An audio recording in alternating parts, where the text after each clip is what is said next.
no ar mais um episódio do podcast Diário da Mãe Atípica, um espaço para acolher e dar voz às mães que enfrentam desafios únicos. Hoje vamos conversar com a neuropsicóloga Daniele Motti, que falará sobre a sobrecarga emocional, física e mental da maternidade atípica.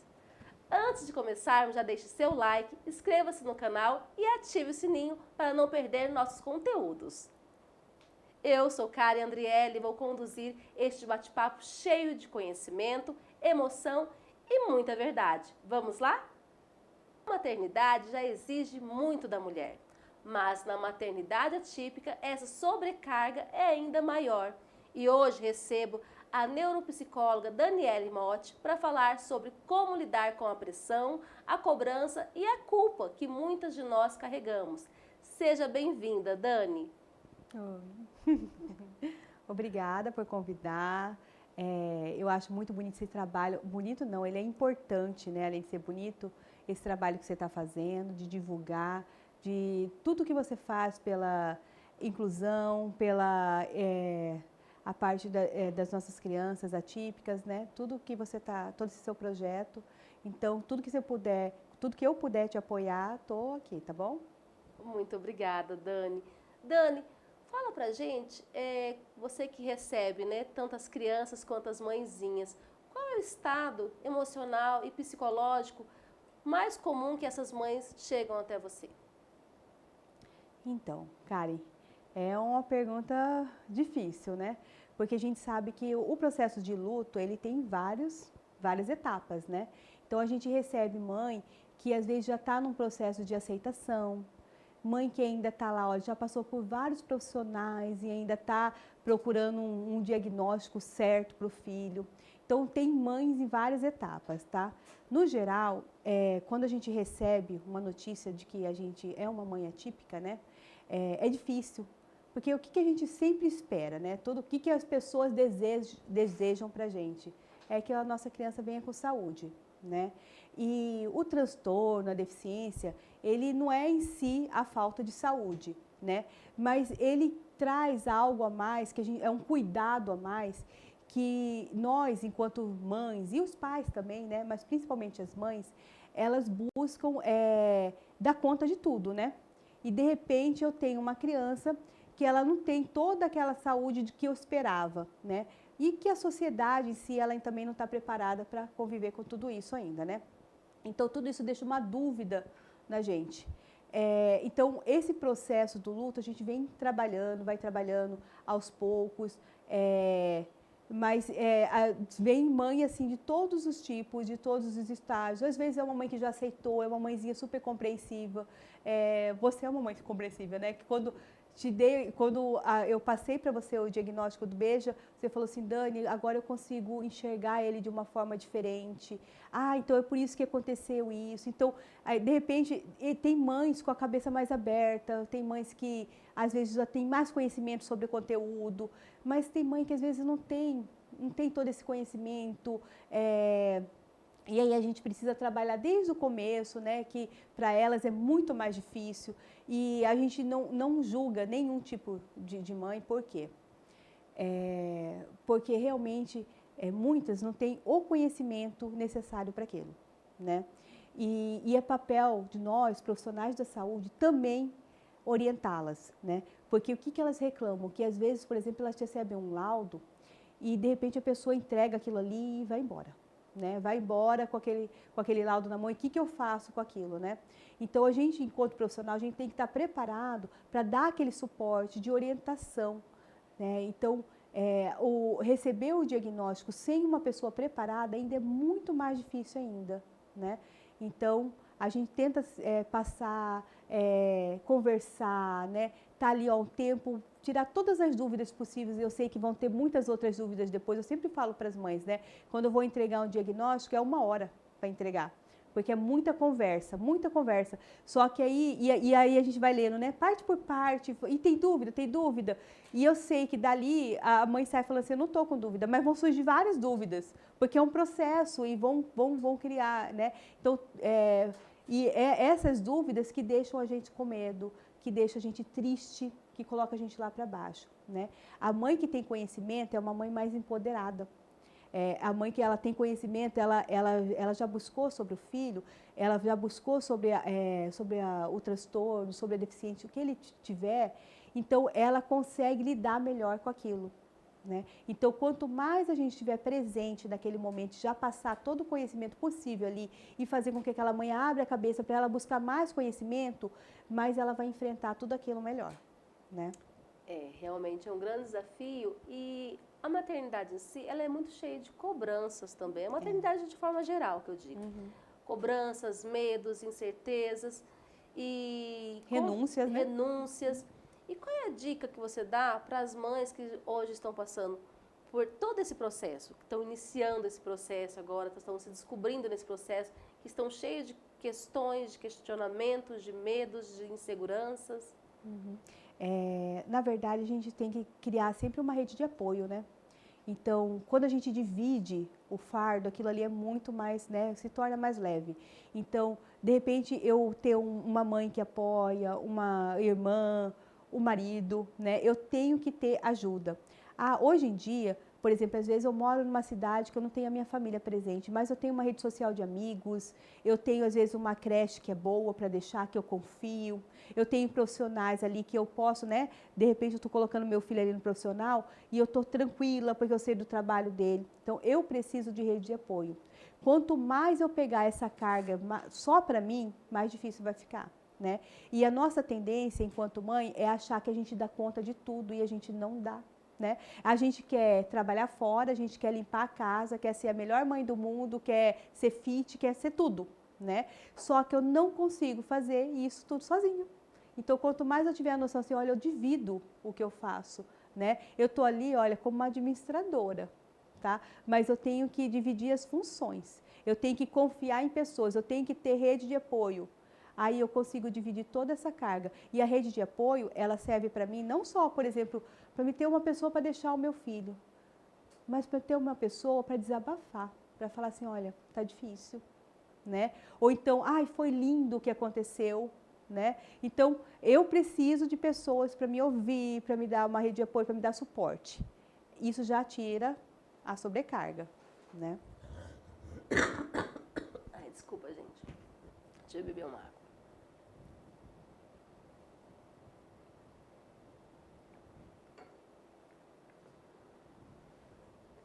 É o que a gente fala, né? O projeto da Mulher Maravilha não deu certo, né? E nós, mulheres, nós temos que aceitar isso, que nós não vamos dar conta de tudo. E não tem problema, porque ninguém dá conta de tudo.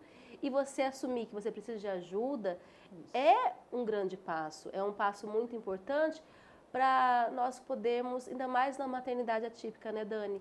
Para poder, igual você falou, conseguir dividir e conseguir tornar essa maternidade mais leve, porque as mães, elas estão sobrecarregadas, elas estão esgotadas emocionalmente. E muitas delas, às vezes, não têm uma rede de apoio, não tem para quem dividir os medos, olha, dividir os momentos bons e ruins. E isso tudo vai somatizando dentro do corpo dela, não é verdade, Dani? E como que essa mãe poderia conseguir uma ajuda? Como que você pode orientá-la? Falar, olha, não tenho como ir numa psicóloga. Mas o que ela poderia fazer por ela para poder recuperar a autoestima, recuperar o prazer das coisas pequenas também? Porque às vezes é tanta demanda que essa mãe começa a ficar introspectiva, né? E viver só em função daquela criança, daquele filho. E ela lembrar um pouquinho dela. Isso. Assim, existem coisas na vida que não são terapias, mas são terapêuticos, né? Então, assim, não é só estar com o filho e fazer algo de bom para o filho que é terapêutico. Isso também é, né? Mas, às vezes, você fazer uma dança, você fazer um esporte que você gosta, você fazer algo que saia um pouquinho daquela sua rotina de só cuidar e viver para o filho e fazer algo por você, né? E a gente tem que se descobrir nessa rotina. Então, assim, quando eu falo isso, porque eu também tive dificuldade, porque eu sou uma mãe que eu acho que eu tinha que fazer tudo, né? Tinha dificuldade até de dividir com meu marido. E aí, o que acontecia? Todo final do ano, meus filhos apresentavam balé e jazz, e eu morria ali pagando aquelas roupas e apresentação no final do ano. Até um dia que, de tanto ver eles dançarem, eu falei assim, não, agora eu que vou dançar. Fui lá, entrei na dança do ventre. Aí já fazem 3 anos que eu morro pagando a fantasia deles e o meu figurino. Tá? Porque eu tenho que ter a minha apresentação linda, maravilhosa. Eu já até falo pro meu marido, tem que fazer cabelo, tem que fazer maquiagem, tem que a roupa é cara, mas todo final do ano eu tô lá fazendo alguma coisa por mim. Uma vez por semana eu tô lá na minha aula, né? Então assim, eu tenho que me organizar, porque eles têm que ter alguém para ficar com eles à noite, para mim ir lá, e é o meu momento, né? Então o meu momento que eu tô ali entre outras mulheres que também passam às vezes a mesma dificuldade que eu passo e às vezes mais difícil ainda, mas eu tô lá com eles e isso é muito importante, porque é o meu momento. Então, acaba que não é fácil a gente se descobrir nisso. O processo terapêutico, ele ajuda. Mas já que eu não tenho um processo terapêutico, eu posso encontrar a forma de me sentir curada também por dentro, quando eu procuro coisas que eu gosto para mim, né? Então, por exemplo, o que você está fazendo hoje é algo que você gosta de fazer. Você não é só seu trabalho, você faz por amor, né? Ah, é gostoso, eu tô ali, eu tô gravando, eu tô gostando de fazer. Então, isso te alivia, não te alivia? Então, isso é importante para você. Então, coloca, eu vou investir cada vez mais nisso, por quê? Porque isso é importante para mim, né? Só que é difícil a gente descobrir. Às vezes são coisas simples, gente. Tem gente que gosta de costurar, né? Tem gente que gosta de fazer algum tipo de esporte. Eu tive um sonho de quando eu era nova, eu queria fazer balé, até hoje eu não fiz. Vai fazer balé. Tem aula de balé para adulto. Então, a gente tem que se descobrir dentro da gente o que a gente gosta também, certo? E se organizar. Dá para se organizar. É difícil? É difícil, mas dá para se organizar. Dani, fala um pouquinho pra gente sobre o projeto que você está desenvolvendo para atender as mães atípicas. Então, esse projeto, ele agora está sendo desenvolvido na clínica que eu trabalho, né? Mas eu já trabalhei com essa questão de grupo de orientação para mães atípicas. Por que começou com grupo de orientação? Porque se eu falasse que era grupo terapêutico, as mães nem iam. Né? Então a gente começou ali, grupo de orientação. É tanta terapia, né? É tanta terapia. A única coisa que você não quer é terapia.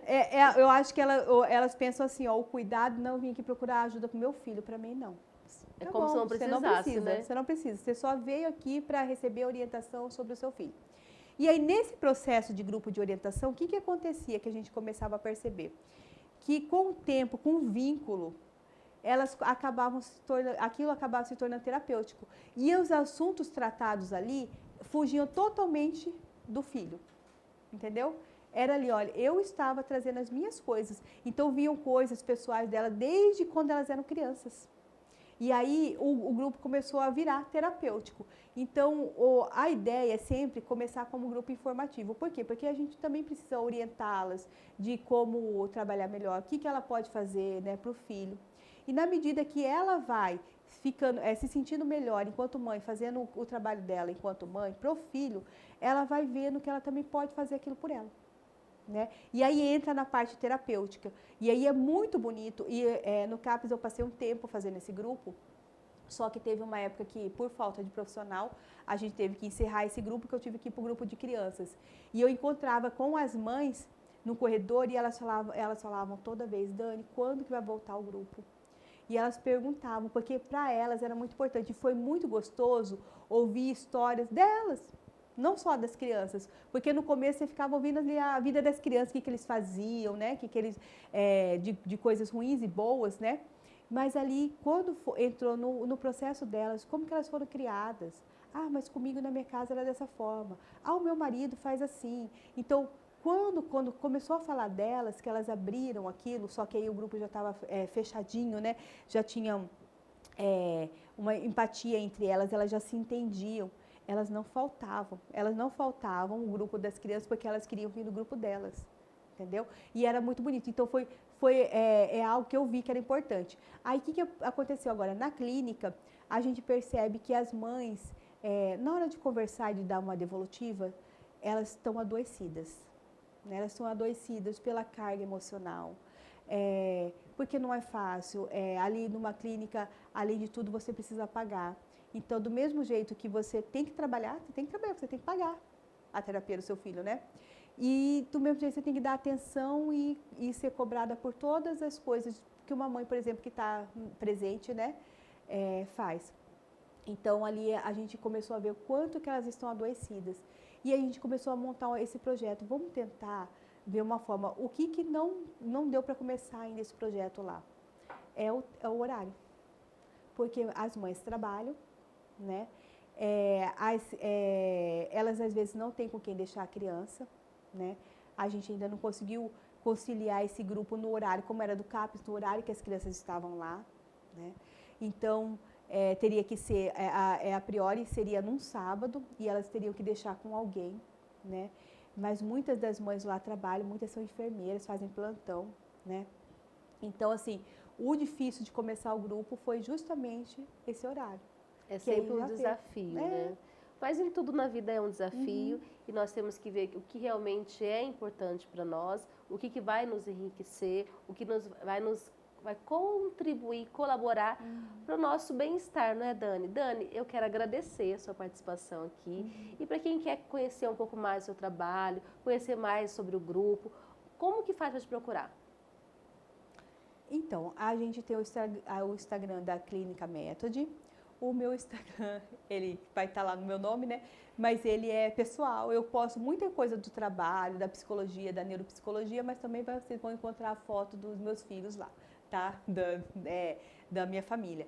Então, assim, mas quem quiser seguir, tudo bem, pode seguir, não tem problema. Eu passo bastante coisa, bastante conteúdo, mas não separei, tá? Não separei, ele é junto com o da minha família. Mas quem quiser seguir também a Clínica Métode, tá? Aí lá tem mais conteúdos relacionados a... Qual que é o Instagram da clínica? Ai, agora eu não sei. Não, vai ter que cortar, bem. né? Então, depois você passa. Amiga, pode passar isso aí. Não sei. Isso. Ué, já acabou?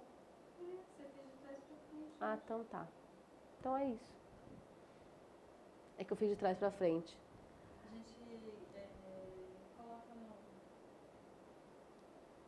o Instagram dela depois na legenda. Mas aí eu acho que você não quer colocar isso, percebi? Não, pode colocar. Não tem problema, tem um monte de gente que... mas se quiser colocar o meu, pode colocar. É que o meu Instagram, ele vai ter... Não é só coisa de trabalho, então quem quiser ficar olhando foto dos meus filhos lá, de vez em quando eu coloco. Não, mas normalmente, hoje em dia, o pessoal usa tudo junto, não, mas entendeu? pode colocar. As mães da clínica toda, elas seguem no Instagram. Eu mesmo. Porque aí elas veem, por exemplo, quando eu posto alguma coisa do filho dela, elas querem, eu marco elas. Você já fez o agradecimento, cara? Eu falei, obrigada, Dani. Não falei? Eu falei, não falei? Obrigada, Dani, por participar com a gente. E quem quiser conhecer mais do seu trabalho, Então finaliza, lá embaixo. Vamos agora para as mães? Mas de novo? Ela já gravou. Eu já gravei. É que nós estamos trás da frente, então você... Estou mais perdido que Instagram. Então finalizou? Então acabou sem ser no fim. Não, só aqui, deixa eu fazer uma